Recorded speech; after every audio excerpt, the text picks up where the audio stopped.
어떤 사람이 이렇게 생각을 하는 것이죠. 이것이 나지만 이것은 또 다른 나예요.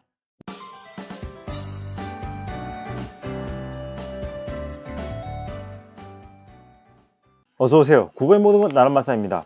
이번 시간에는 미래엔 중3, 3단원 점검하고 조정하며 그 속에 있는 1단원 능동적으로 읽기 상느 버전으로 진행하도록 하겠습니다. 저번 시간에 핵바 버전 강의 진행했었잖아요. 이번에는 좀 상세하게 그리고 좀 느리게 중간중간 꼼꼼히 분석해보면서 강의를 진행하도록 할 생각입니다.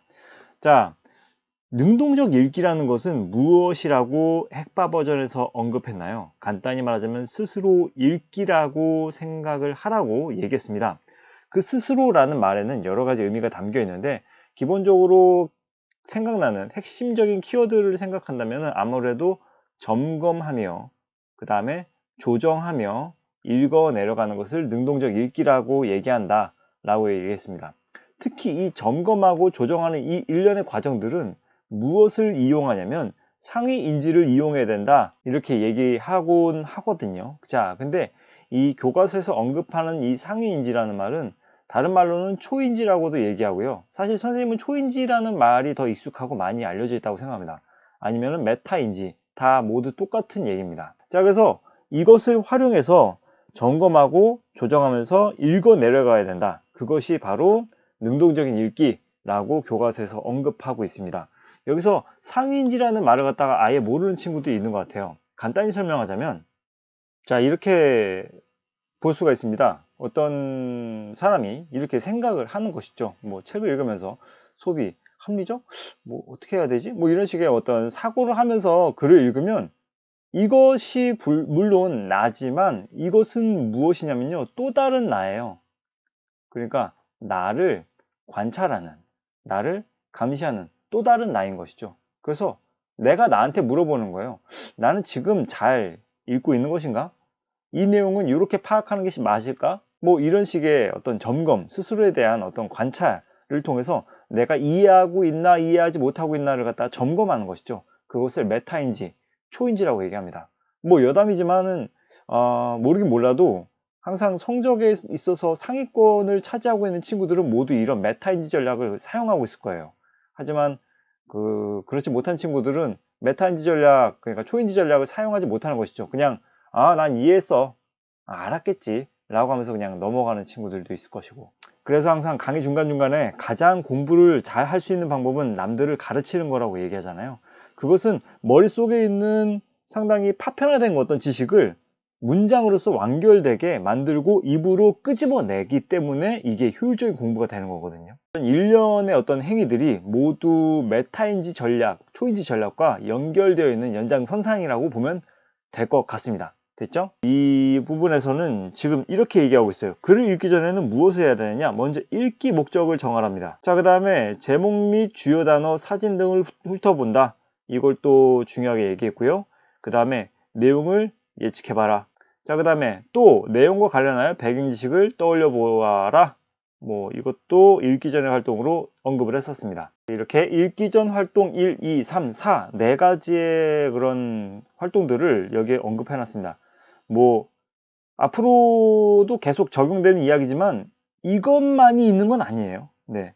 꼭 이렇게 제시된 어떤 교과서에 제시된 읽기 과정 이걸 무슨 법칙처럼 따라야 되는 건 아니지만 일반적으로는 이렇게 읽기 전에 이런 행동들을 점검하고 조정하는 어떤 활동들을 해야 된다라는 것이긴 한데 다른 활동을 할 수도 있는 것입니다.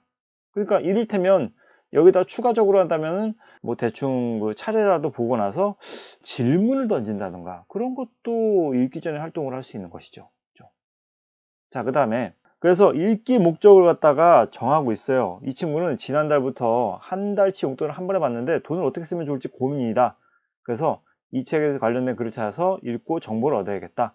그러니까 여기서 이 친구는 목적이 뭐냐? 정보를 얻겠다는 게 사실 이게 가장 큰 목적인 거예요. 그러니까 정보를 얻기 위한 목적의 독서도 있을 것이고, 뭐 문학작품 읽음으로써 어떤 감동의 어떤 카타르시스를 느끼기 위한 어떤 목적의 독서가 있을 수도 있고요. 여러 가지 목적의 독서가 있잖아요. 근데 이 친구는 정보를 얻기 위한 목적으로 글을 읽는다 라고 얘기했습니다.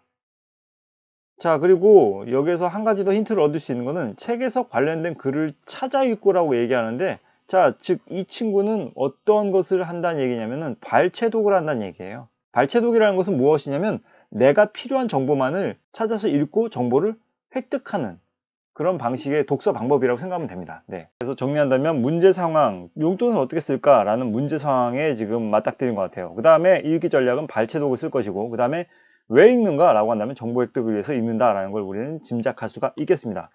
자, 그래서 지금 책을 펼치고 그 다음에 차례를 갖다 보았습니다. 근데 여기서 소비를 부추기는 것들, 합리적으로 소비하는 방법, 현대인과 소비, 소비와 욕망, 이런 식의 어떤 차례를 보고 이제 내가 어느 부분에서 내가 필요한 정보를 위해서는 어느 부분을 읽어야 될까라는 걸 지금 짐작하고 있는 부분이라 볼 수가 있겠죠.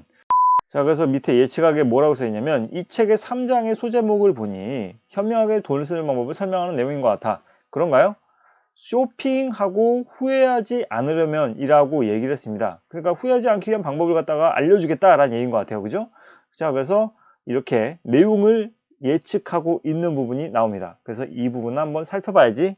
어쨌든 이 친구는 결국 읽는 어떤 전략을 내가 필요한 정보가 나오는 부분을 딱 그 부분만 발췌해서 읽겠다라는 전략을 쓰고 있음을 우리는 짐작할 수가 있겠습니다.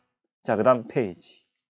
이번엔 훑어보기 활동을 하고 있습니다. 그러니까 훑어보기라는 것은 통독이라고도 얘기하는데요. 그냥 책을 그냥 쓱 한번 훑어보는 거예요. 막 이걸 정독으로 꼼꼼하게 읽는 게 아니라 쓱 한번 그냥 몇 개 문장들을 갖다가 눈에 띄는 단어들, 문장들을 갖다 쓱 한번 읽어보는 거죠. 근데 여기서 돈, 행복, 소유, 경험, 나눔과 같은 단어들이 많다는 것을 알게 되었어요. 자, 그래서 이걸 통해서 또 예측을 하게 됩니다. 아마도 이 글은 어떻게 소비하면 행복해지는지 가치 있게 소비하는 방법에 관한 내용일 거야. 이 글을 읽어볼까? 라고 이렇게 자습서에 써 있습니다. 자, 이전에 핵바 버전에서도 언급했듯이 만약에 읽기 전 활동에 관련된 어떤 질문이 출제가 된다면 예측하기와 관련된 답항은 아마도 이런 식으로 나올 거예요. 뭐뭐에 관한 내용일 거야. 네. 이런 식의 답항 나오면요, 읽기 전에 예측하기 활동이라고 생각하면 될 것 같습니다. 예, 좀 깊게 의심해 보세요. 만약에 이런 식의 문구들이 나온다면요. 그죠? 자, 그래서 이 글을 읽어볼까? 라고 얘기합니다.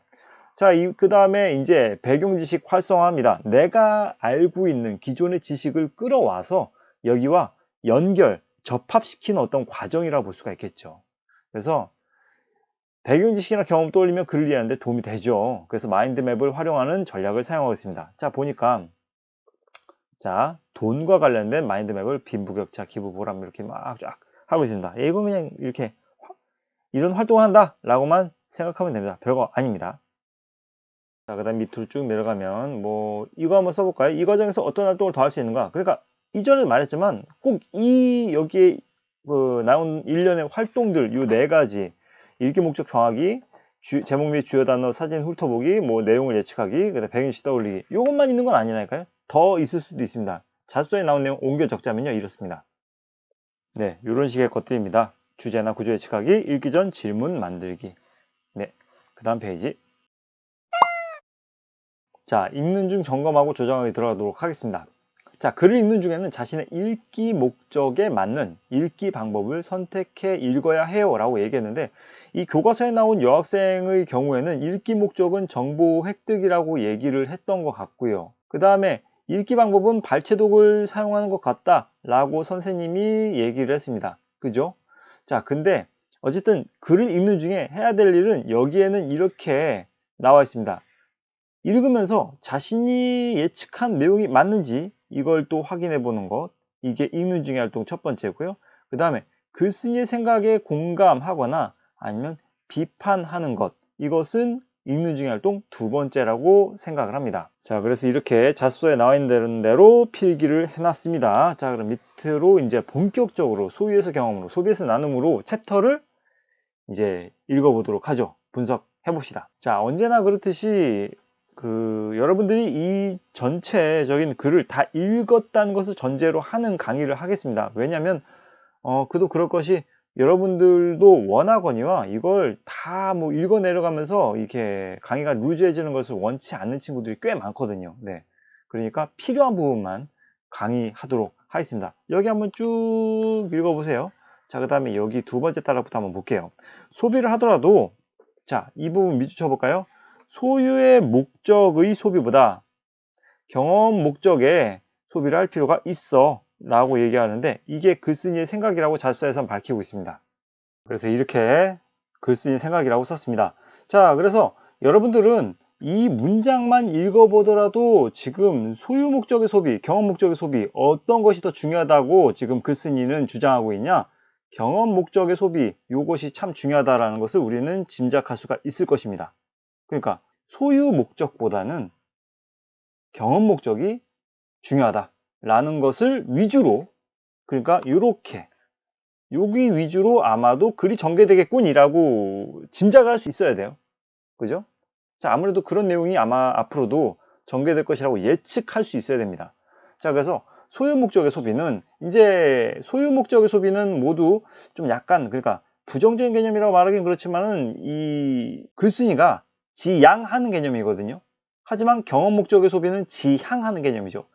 그 지양과 지향은 구분할 줄 알아야 됩니다. 먼저 지양은요, 피하는 거고요. 지향은 그 방향을 향해서 나아가는 것입니다. 근데 지금 이 문장만 보더라도 아무래도 이 글쓴이는 소유 목적의 소비는 지향하는 쪽인 것 같고요. 경험 목적의 소비를 지향하는 메시지로 가는 것 같습니다. 그죠? 그래서 앞으로 소유 목적의 소비는 다 모두 세모 표시하고, 그 다음에 경험 목적의 소비는 모두 동그라미 표시해 왔도록 할게요. 자, 그래서 소유 목적의 소비. 네, 이 친구는 말 그대로 내수중에 지니려고 하는 소비인 거야. 근데 가령 뭐가 있냐? 옷이나 귀금속 등 이런 것 등이 모두 이 소유 목적의 소비에 속한다라는 것이죠. 대체로 물질로 되어 있는 것들은 이것 또한 무엇이라고 볼 수 있냐면 소유 목적의 소비와 관련된 친구들인 것이죠. 소유 목적의 소비 대상이 되곤 해 라고 얘기합니다. 근데 여기서 반면에라는 말이 등장했어요. 그죠?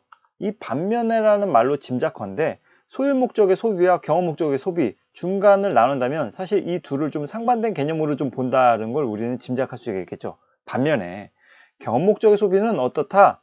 라고 얘기하고 있냐면요. 콘서트나 가족여행 등에 쓰이는 돈, 이런 것들은 뭐 어쨌든 경험 목적의 소비와 관련된 것들이라고 볼 수가 있다는 것이죠.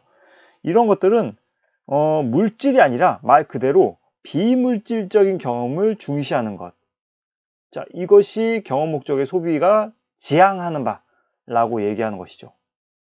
자, 그러면서 이런 내용들이 나옵니다. CNN 웹사이트에 소개된 영국 컬럼비아대 엘리자베스 던과 미국 하버드대 경영대학원의 마이클 노턴의 글에 따르면, 이런 표현들이 참 좋죠. 상당히 좋아합니다. 왜냐면 이런 식의 말들은 신뢰도가 상당히 높아지는 어떤 결과를 가져오거든요. 왠지 알죠? 무엇을 통해서 신뢰도가 올라간다? 전문가의 말을 인용하죠. 아니면 전문가의 어떤 조사 자료? 특히나 뭐 여기에서 아주 구체적일수록 더욱더 신뢰도가 올라갑니다. 뭐라고 해요? 영국 컬럼비아대에 나왔대. 그 중에서 누가 엘리자베스 던이라는 사람, 그 다음에 하버드대 경영대학원에 다녔던 마이클 노턴이라는 사람, 구체적인 사람 이름까지 얘기하면서 그 사람의 뭐 논문에 따르면, 글에 따르면 이런 조사 결과가 있다더라 라고 이야기해야지 신뢰도가 높아지죠. 그도 그럴 것이 또 하나, 영국의 컬럼비아대나 미국의 하버드대쯤은 돼야 더 신뢰도가 올라가죠. 왠지 이게 사람의 심리에 작용하는 게, 야, 그 사람이 서울대 출신인데 그 사람이 이런 말 했어. 그럼 우리도 모르게 정말 살아오면서 서울대, 하버드대 이런 명문대라는 말만 붙어버리면 바로 신뢰도가 올라가는 속성이 있잖아요. 그걸 아주 잘 노련하게 이용한 것이라고 볼 수가 있겠죠.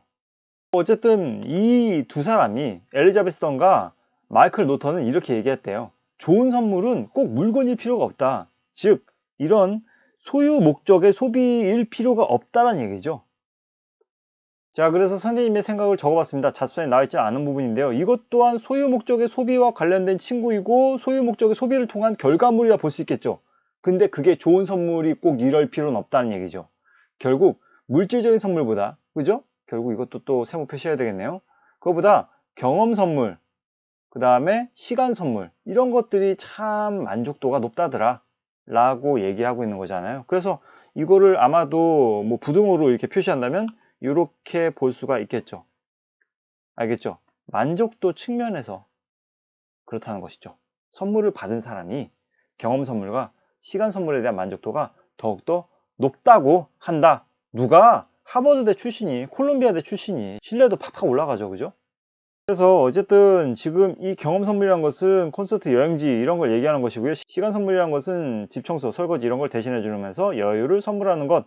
자, 그런데 이런 선물들은 어떤 효과가 있냐? 물건보다도 오래 기억되고요. 경험을 공유한 사람들의 관계를 더욱 돈독하게 만든다라고 하면서 이 경험 선물, 시간 선물의 어떤 효과에 대해서 언급하고 있죠. 지금까지 나왔던 일련의 내용들을 아주 간단하게 정리해 봅시다. 자, 그냥 뭐 단순히 지금 표를 그냥 결과물을 보여준다기보다는 어떤 사고의 어떤 과정을 보여주겠습니다. 그래서 이런 식으로 도식하는 것이 여러분들에게는 큰 도움이 돼요. 그래서 사실은 선생님이 해주는 것을 그대로 그냥 받아 먹는 것보다는 그냥 여러분들이 도식화시키는 연습을 계속하는 게 참 도움이 될 것 같아요. 어쨌든 그 과정을 보여주겠습니다. 일단 이 글을 여기서 읽어보니, 자, 먼저 소유 목적의 소비가 등장합니다. 그 다음에 경험 목적의 소비가 등장하죠. 자, 근데 소유 목적의 소비는 어떤 것을 목적으로 하냐면요, 소유를 목적으로 하고 있습니다. 하지만 경험 소비의 목적 같은 경우에는요, 손 안에 넣고자 하는 목적이 없습니다. 즉 소유의 목적이 없죠. 그죠? 자, 그래서 이 소유 목적의 소비와 같은 경우에는 예를 든다면 뭐가 있을까 생각해 보니, 아까 글에 언급한 바에 의하면 옷이라든지 아니면 귀금속 따위의 것들이 모두 소유 목적의 소비의 예시로서 등장하는 것들입니다. 이것들은 모두 물질 중심의 것들이라고 볼 수가 있겠죠.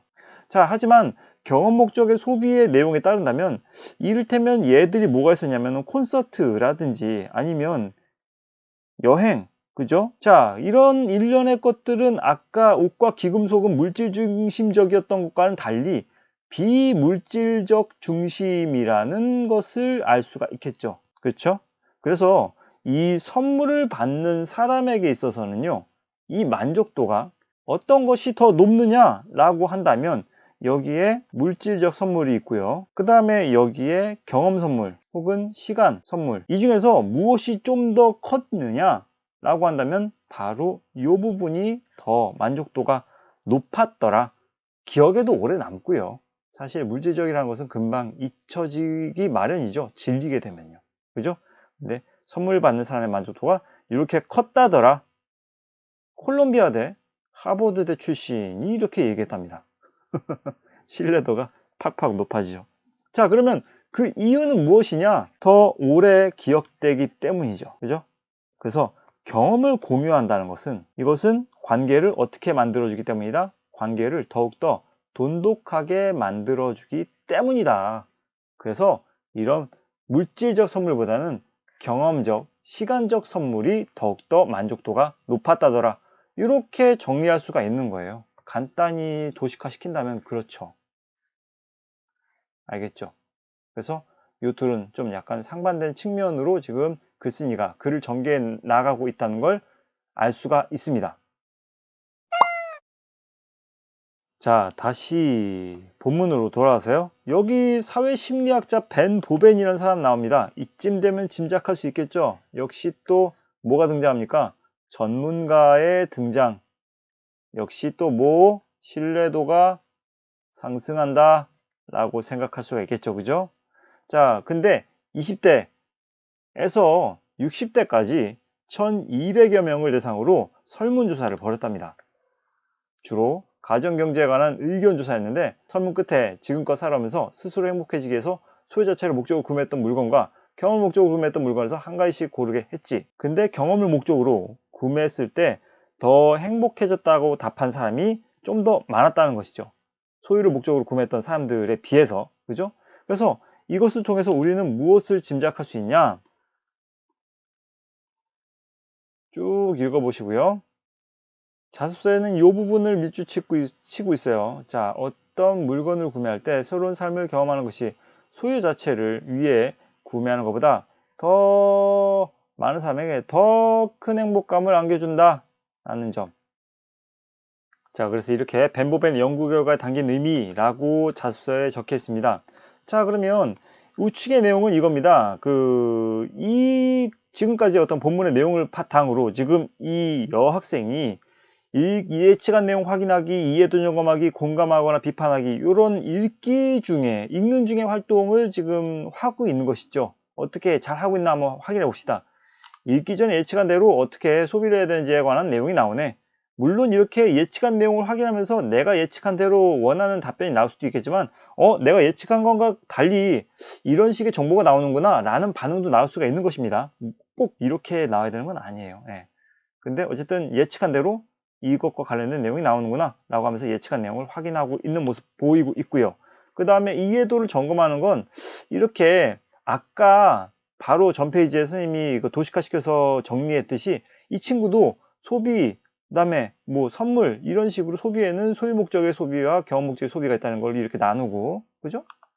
이렇게 나눴고, 그 다음에 선물에는 여러 가지 선물들이 있는데, 자, 이 중에서 특히 경험 선물과 시간 선물에 좀 더 뭐 만족도가 높았다더라. 이런 식으로 뭐 정리하는 부분을 갖다가 잘 하고 있는 모습이 보이고 있습니다. 표로 정리하면서 이해도를 점검하고 있죠. 그 다음에 공감하거나 비판하기 부분에서 지금 이 친구는 비판적인 태도를 보이고 있어요. 그러니까 비판과 비난은 구분해야 되는데 상당히 글쓴이의 의견에 무조건적으로 동조하고 무비판적으로 받아들이는 것을 수동적인 읽기라고 한다면, 능동적 읽기는 적극적으로 글쓴이의 의견에 자신의 생각을 덧보태거나 비판해보거나 하는 활동을 곁들이는 걸 말하는 거거든요. 근데 이 친구는 그걸 잘 하고 있는 것으로 보입니다. 왜냐하면 나는 물질적인 선물이 좀 더 만족도가 높았던 경험이 있는 것 같은데 라고 이렇게 반론을 제기하기도 하잖아요. 그죠? 이것은 어떨 땐 공감하기도 하지만 특히나 이런 부분은 비판하기의 입장으로서 지금 생각하는 것이라고 볼 수가 있겠죠.